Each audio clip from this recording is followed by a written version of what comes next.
ગુજરાતી કહેવત રાંધે કોક ને જમે લોક.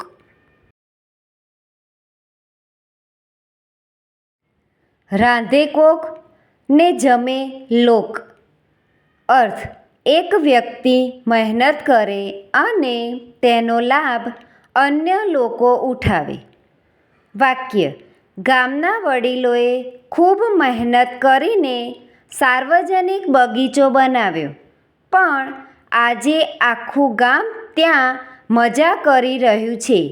આને જ કહેવાય કે રાંધે કોક ને જમે લોક.